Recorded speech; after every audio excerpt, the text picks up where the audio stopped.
کبھی آپ دیکھو سمندر سے اگر ایک دریا نکل جائے تو سمندر میں کہتے ہیں فرق نہیں پڑتا. دریا نکل جائے پورا اور سمندر کو فرق نہیں پڑا. دو دریا سمندر میں آگے شامل ہو گیا ہے اس کو فرق نہیں پڑتا. آپ یہ دیکھو کہ نکلنے والا بھی سمندر ہی ہے اور وصول کرنے والا بھی سمندر ہی ہے اور جس کو فرق نہیں پڑنا وہ بھی سمندر ہی ہے. اگر پانی کا نام سمندر رکھ لیا جائے تو سمندر سے کون جدا ہوا اور کون کم ہوا کون زیادہ ہوا نہیں. اس کو آپ یہ سمجھیں کہ ایک شہر کی آبادی 40 لاکھ. لاہور کی آبادی کتنی ہے؟ تو 40 لاکھ لوگ.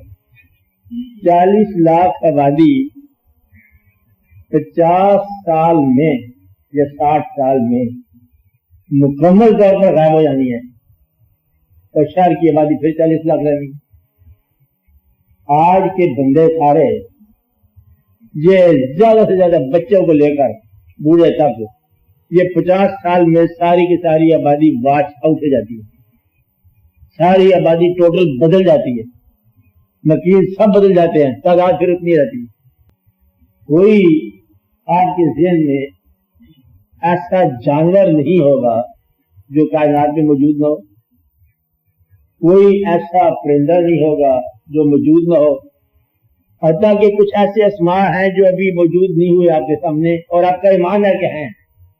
کمال کی بات انسان کو یہ ہے مسلمانوں میں کہ ہمیں یقین ہے کہ وہ ہیں اور ان کا وجود ہم پر ثابت نہیں ہے لیکن وجود کی موجودگی کا ہمیں ایمان ہے. فرشتہ ہے دیکھنے کا بھی موقع نہیں ہے لیکن ہمارا یہ ایمان کا حصہ ہے کہ فرشتہ ہے.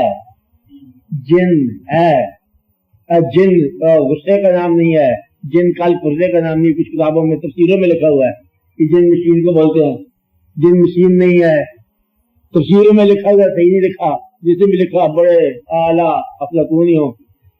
جن نہ کل پرزے کا نام ہے نہ طاقتور کا نام ہے نہ کسی وجی انسان کا نام ہے. جن الگ مخلوق ہے. جن الگ مخلوق ہے. فرشتہ الگ مخلوق ہے. الگ مخلوق کی کیا ضرورت ہے؟ اب اللہ تعالیٰ سے یہ پوچھو کہ یہ پوچھا تھا پوچھنے والے نے کہ یا رب العالمین باقی تو باتیں سمجھ آ گئی یہ سب کے لیے آپ نے کیوں بنائی ہے؟ اس کی کیا ضرورت ہے اس کائنات میں؟ میں ادب پوچھ رہا ہوں. پوچھنے والے نے پوچھا. اللہ نے جواب دیا کہ بات یہ ہے ابھی سب کے لیے پوچھ رہی تھی کہ ہم تو ہیں کوئی موسیٰ کو کیوں بنایا آپ نے؟ مجھے اللہ تعالیٰ کیا ضرورت ہے؟ سب کے لیے پیغمبر کی ضرورت نہیں ہے اور پیغمبر کو سب کے لیے وجود سمجھ نہیں آتی. دانا انسان جو ہے وہ پیغمبر کی زبان نہیں سمجھتا. پیغمبر ان کی زبان نہیں سمجھتا. موسیٰ علیہ السلام اور اس مرد دانا کا سفر آپ نے دیکھ لیا قرآن پاک. اس کا مطلب یہ ہے کہ اللہ تعالیٰ کے اپنے کام ہے کہ وہ جہاں ایک چیز بناتا ہے وہاں اس کے علاوہ بھی بہت سی اس جیسی چیزیں بناتا ہے. لہذا اللہ تعالیٰ کا فرشتوں کو بنانا یہ کوئی ایسی بات نہیں کہ وہ بعید ہے. یہ عین تخلیق کے پروسیس کے مطابق ہے.